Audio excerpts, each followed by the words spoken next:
Hello and welcome back to the Crafty Corner. I'm Jenna and today we're going to be doing a studio tour.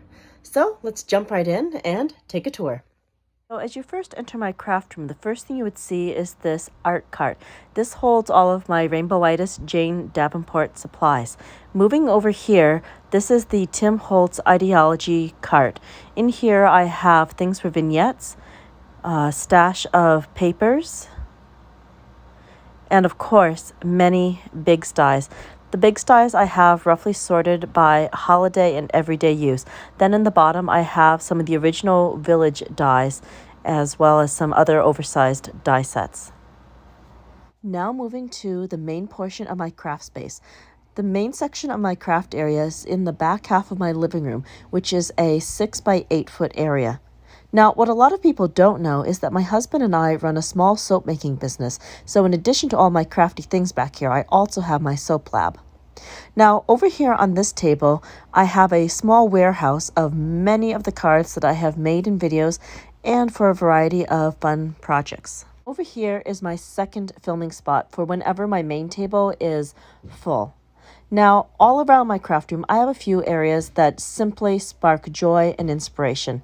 Looking over here at this little corner, I have got my collection of Marvel characters, Torchwood characters, and one from the Ancient Magnus Bride. Up on this shelf, I have a collection of projects that I have done over the years. Some I created specifically for the Funky Junkie, and others are ones that I've created for fun. Now, this large project here I made last January, and it has every distress color on it through Kitsch Flamingo. That one was a lot of fun. Now, over here, I have the inspirational Tim Holtz Distress Color pinboard. Absolutely love that. Every time I see it, it makes me smile. And over here, I have something extra special. I have one of these tags from 2020 when Tim did an amazing set of lives over on Facebook. And the rest of this board are tags that I've made that have been inspired by many Tim Holtz demos. And of course, down here, I have a vagabond. I absolutely love this. It's an absolute workhorse and wonderful for cutting dies and embossing. Over here, I have 3D embossing folders and a stash of embossing folders. I have stored those in a refrigerator bin so that they're extra easy to flip through. Turning around this way, I have my sewing station, and I also have a stash of beads and resin work. I like having this table here because it's a great landing zone for whenever I have things that need to dry. Turning around this way, this brings us over to my main craft table. On the craft table, I keep all of my most used supplies. Over here, we have a vintage ink spinner. Absolutely love this. So easy to grab a mini ink blending tool whenever I need it. Turning over this way, I have a stash of backgrounds and finished cards that need to be put on card bases. And right here, I have one of the old Tim Holtz Ideology spinners. I keep recent product on here and basic things like background paper and craft stock to be die cut, as well as favorite little embellishments. And I have a section specifically for new distress colors. And we also have the sidekick stashed over here along with a glue gun. And looking down here, I have the complete collection of distress mica spray stains. And behind it, I have a bin that keeps a lot of my most frequently used tools. And I have a whole bunch of substrates, tags and papers, alcohol ink stuff, and seasonal backdrops. Down here, we have some of the archival inks and overflow distress inks, distress oxides, range in mediums, and in the background, you would have seen the folders, which contain all of the Tim Holtz stamps. Moving over here, we have a tool caddy, and on here I have a bunch of swatches. These are some of the alcohol ink pearls. Over here, we have distress inks. I love keeping them on the rings. They're so easy to find and flip through.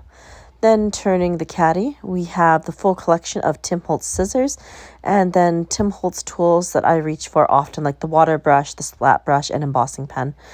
Down here, we have a collection of distress sprays and distress oxides. Now, I'm currently working on organizing these and getting them labeled, so they're a bit of a mess, but for the time being, this works. Now over here we have the collection of Sizzix Tim Holtz Thinlit dies. I have these divided up into various categories like flowers and color eyes, letters, and stacked shapes. So fun. I love pawing through the bin to find different things to create with. Now up here I have all of the Tim Holtz Christmas collections. I've got quite a few in here, and it's so fun to dig through each year and pull out different ones and old favorites to work with.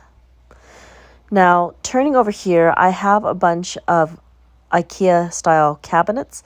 In this top drawer, we have distress powders and distress glazes. And I also have a small stash of tools, some of the palette knives, and a few little spoons to move powders around. Down here in this drawer, I have some Sizzlets and some Impresslets by Sizzix and Tim Holtz, a few mini distress inks, overflow, and stickles. We also have some of the distress glitter dusters. And of course, we have the Distress Pearlescent crayons from the special holiday releases. So fun to create with. Moving down to the next drawer, here I have a whole bunch of distress markers, and we have the full set of distress crayons split into 2 different tins of warm and cool colors. Then over here, we have archival inks, and I also have some of the Ideology Tim Holtz corners that I love using for journals.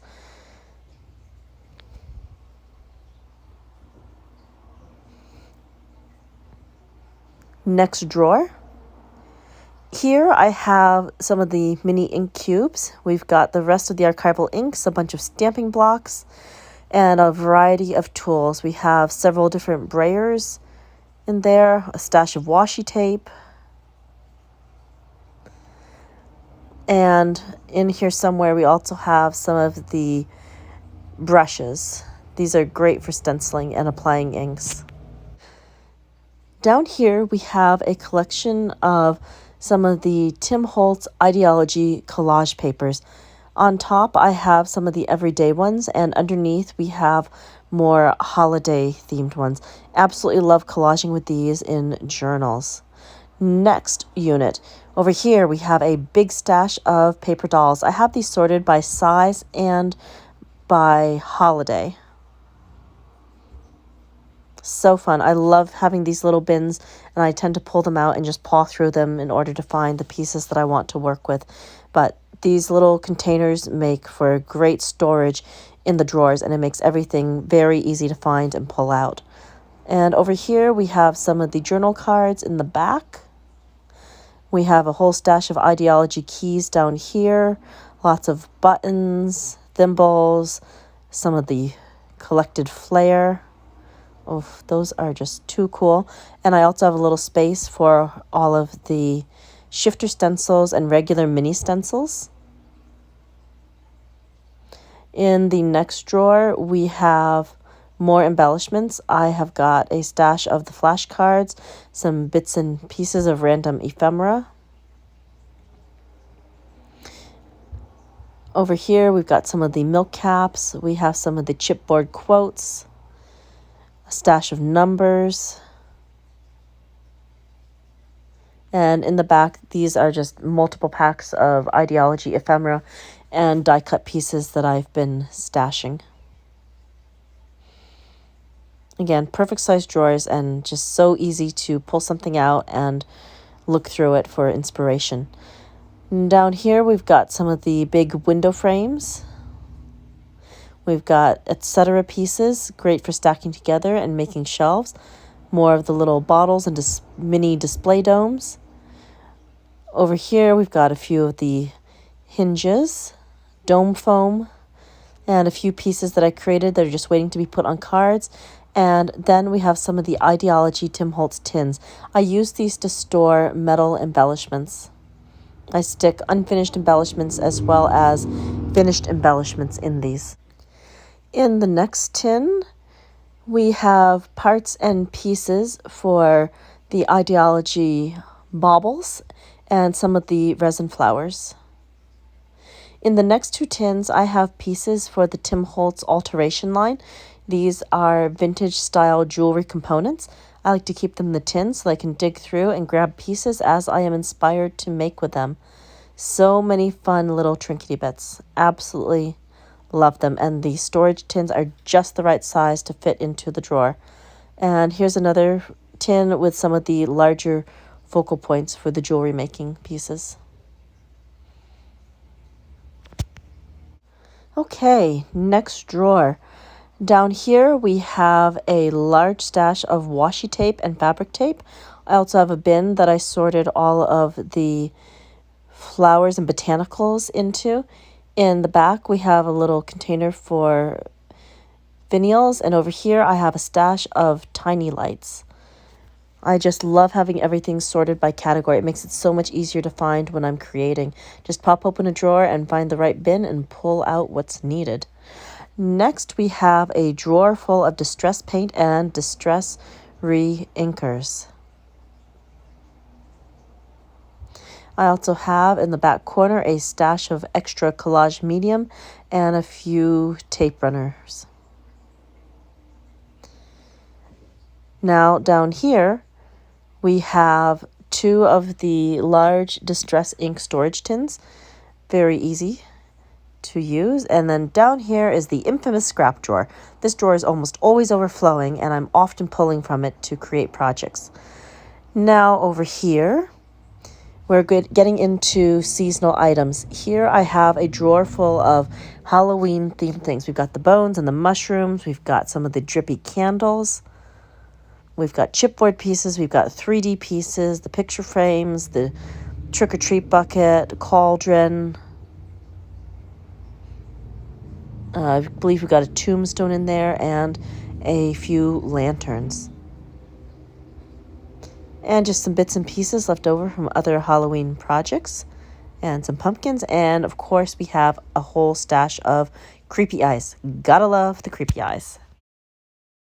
Moving on down to the next drawer, we have all sorts of Tim Holtz Ideology Christmas. Over here we have some of the tin lids. Then we have a container of bells. Up there we have Flair. We've got some of the Christmas time paper dolls, lots of Ideology ephemera, some Ideology ribbon. Of course we have some of the holiday journaling cards. There's some beaded berries in the background, salvage Santa, and some of the candlesticks.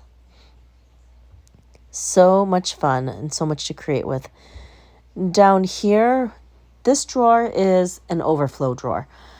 I have a few extra backup distress paints from when we found out that certain colors were being discontinued. I had the opportunity and I did make sure I stocked up on a few favorites. Now, down here we have the rest of the distress inks in their tins. This last drawer also has a bit of overflow.